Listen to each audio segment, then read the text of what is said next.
सुप्रभातम छात्रा।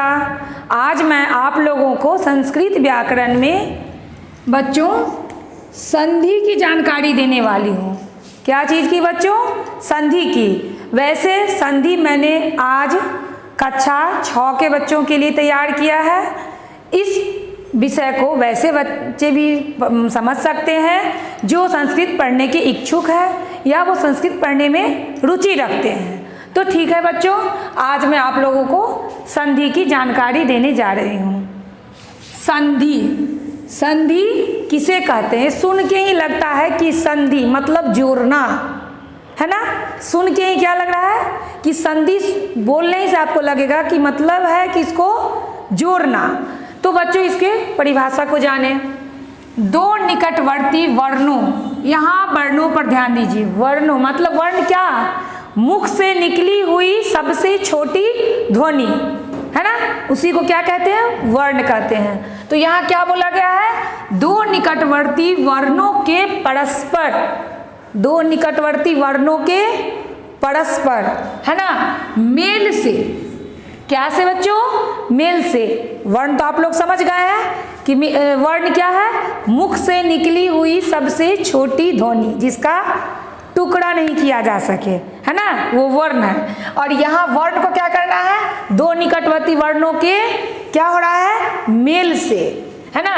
जो विकार मतलब दो वर्णों के मेल से जो विकार मतलब जो कुछ परिवर्तन हो रहा होता है उसे हम लोग क्या कहते हैं? संधि कहते हैं। उसे हम लोग क्या कहते हैं बच्चों?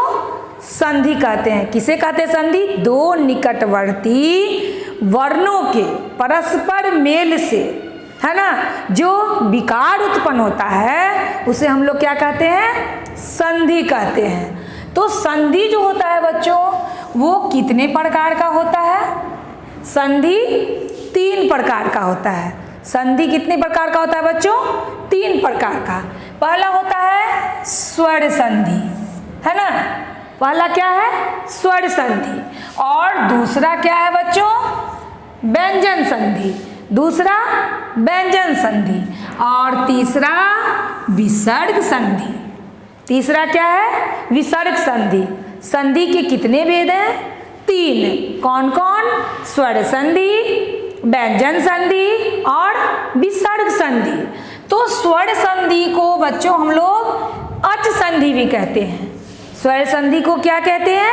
अच संधि भी कहते हैं। और व्यंजन को हम लोग हल संधि भी कहते हैं, है ना। स्वर को अच भी कहा जाता है और व्यंजन को हल भी कहा जाता है। अब हम लोग समझेंगे कि ये स्वर संधि क्या है ना। तो देखिए बच्चों, जब स्वर के साथ स्वर का मेल होता है, स्वर के साथ स्वर का मेल होता है। स्वर क्या है आप लोग जानते हो ना? अ आ इ ई उ ऊ री ए ऐ ओ और औ। तो ये स्वर है। तो जब स्वर के साथ स्वर का क्या होता है? मेल होता है ना। तब जो परिवर्तन होता है बच्चों, है ना, उसे क्या कहते हैं? स्वर संधि कहते हैं। जब स्वर के साथ स्वर का मेल होता है और तब जो परिवर्तन होता है उसे क्या कहते हैं? स्वर संधि कहते हैं। इसको हम उदाहरण के माध्यम से समझें। जैसे विद्या अजोड़ आलय। तो विद्या में क्या होता है? आ। यहाँ भी आपको आ और यहाँ भी आ गया आ। तो ये क्या बन गया? विद्यालय। ये क्या बन गया बच्चों? विद्यालय। माने क्या है? दो स्वर के साथ जब मेल हुआ है, यहाँ भी आ यहाँ भी आ, तो ये क्या बन गया? विद्यालय। यहाँ क्या है? पहले ही बता दिए हैं कि स्वर के साथ जब स्वर का मेल होता है और तब जो परिवर्तन होता है वो क्या कहलाता है? स्वर संधि। तो यहाँ क्या बन गया? ये विद्यालय क्या बन गया? स्वर संधि है ये, ठीक है। मुनि अजोड़ इंद्र। तो ये भी मुनि और ये भी मुनि, मतलब ई इसमें भी छोटी और इसमें भी छोटी। तो दोनों छोटी ई मिलके क्या बन गया बच्चों? बड़ी। तो इसको हम लोग क्या पढ़ते हैं? मुनिंद्र। इसको हम लोग क्या पढ़े बच्चों? मुनिंद्र। लेकिन यहाँ क्या पढ़े? मुनि जोड़ इंद्र, है ना, मुनि जोर इंद्र, तो ये क्या बन गया, मुनिंद्र।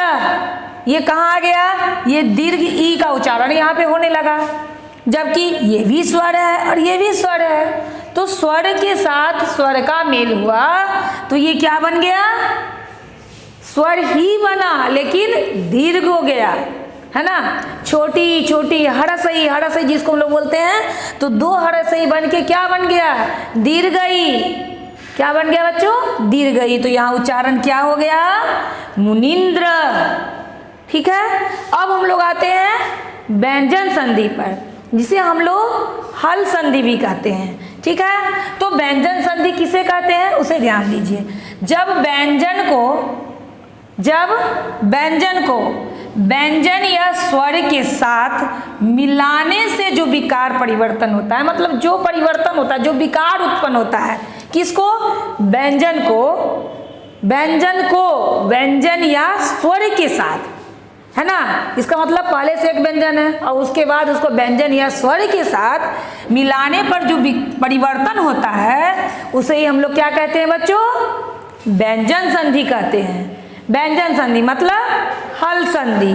तो यहाँ देखिए, जैसे उत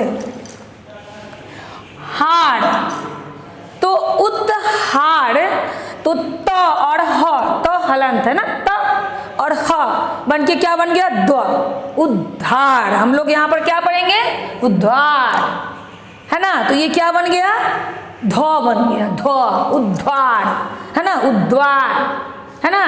तो यहाँ पर त और ह बन के एक अलग बन गया, ये अलग हो गया, है ना। तो ये क्या बन गया बच्चों, ये क्या चीज का उदाहरण हो गया, व्यंजन संधि का। अब हम लोग आते हैं विसर्ग संधि पर, है ना। जब स्वर के साथ व्यंजन आ जाए, विसर्ग के बाद, विसर्ग क्या है, ये दो बिंदु, ये विसर्ग है ना। इसका क्या उच्चारण होता है, ह, है ना। तो विसर्ग के बाद जब स्वर या व्यंजन आ जाए तब जो परिवर्तन होता है, किसके बाद बच्चों, विसर्ग के बाद। विसर्ग क्या है, ये आप लोग देख रहे हैं ना। और विसर्ग के बाद जब स्वर या व्यंजन आ जाए तब जो परिवर्तन होता है वो क्या हो जाता है, विसर्ग संधि हो जाता है ना। जैसे निह, तो आप लोग को हम बताएं ना, ये विसर्ग है। मान लिया ये जो आप दो रहे हैं, दो बिंदु जो दे रहे हैं वो क्या है, नी, और विसर्ग क्या होता है, ह। ये दो बिंदु क्या है, विसर्ग है, इसका उच्चारण क्या होता है, ह, है ना। तो नी अजोड़ अक्षर, तो इसका हम लोग क्या पढ़ेंगे, निरक्षर। नी जोड़ अक्षर, तो ये क्या बन गया, निरक्षर।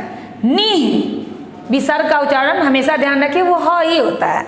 तो निह अजोड़ पाप, तो क्या बन गया, निष्पाप। वो क्या बन गया, निष्पाप। तो ये क्या चीज का उदाहरण हो गया बच्चों, विसर्ग संधि का। अब हम लोग समझते हैं कि स्वर संधि के कितने भेद हैं। स्वर संधि के बच्चों 5 भेद हैं, है ना।